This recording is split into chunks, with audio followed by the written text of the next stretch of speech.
gap between me and me, as that is closing, and as my life is expanding, I'm finding that the gap between me and my family is widening. But that's what we were talking about with our friend earlier. Your perception of that gap is all that matters. In other words, you can think that thought which feels bad and takes you off your disc. That's like saying, okay, Abraham, I got on the high-flying disc, but my family isn't, so now I'm not either. Okay, I got on the high-flying disc, but my family isn't, so I'm not either. And we say, after a while, you're going to say, I'm on my high-flying disc, and my blessed family, bless their hearts, doing the best that they know how to do, are finding their way too. Whole different conversation. In fact, I'm there so often that I now see positive aspects of them. I saw a sunset in my father's eyes that I've never seen before. I'm hearing music come out of my family that I didn't know they were singing, because I'm listening with a different frequency. And they are more spiritual than I've been willing to give them credit for, because I've been evaluating the results rather than staying tuned to the frequency. You are tuners, you see. You're either joining them or they're joining you, but getting there and staying there, we can't even really have a conversation that's very satisfying to you unless you have gotten there and stayed there long enough to really know your own power. Because the conversation is pretty common. I felt good, and then you came.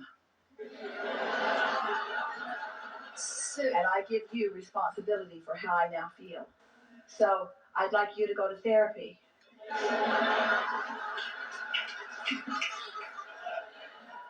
So that I can feel better. Oh, but when you discover that you can stay on your disc no matter where they are because you've practiced it, not because they're doing the things that keep you there. There are those things out in the world too. That's what your non-physical compadres are lining up for you. They'll show you the sunset. They'll get you on the train at the perfect moment. They'll sit you next to someone that has something meaningful to say to you. They'll show you something in a mall that you have not seen before.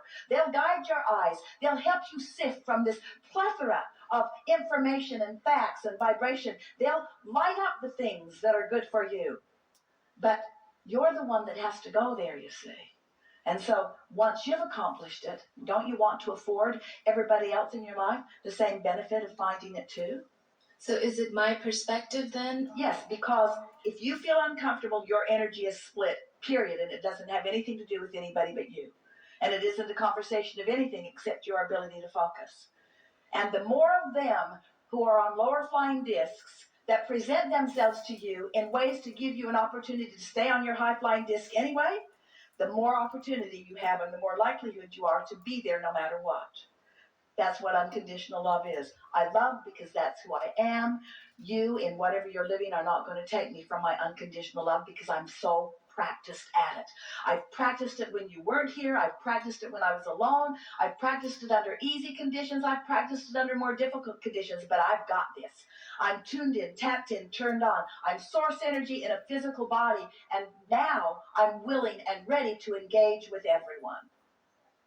And until then, I'm hiding from anybody on a lower flying disc because I'm not sure where I'll end up. I feel like I don't have enough of a handle on maintaining that high disc. With my mother says I'm the cause of her depression. So it's, what do I do with that? Ignore it. Because it isn't true. But what you're doing, you see, she says, you're the cause of her depression. And you say, no, Mother, it's the other way around. You're the reason I'm not on my high-flying disc. It's a sort of stalemate, isn't it? If you were different, I'd feel different. If you were different, I'd feel different. If you were different, I'd feel different. If you were different, I'd feel different. Till finally, you just got to say, kill me now. I want to feel good, and I don't want to have to live in a rabbit hole to feel good. I don't want to have to isolate myself from every possible, I don't want to have to turn off the television. I want to be inspired to turn it on at the right moment. Yes. I don't want to have to hide from the world. I want to be inspired to the place to go.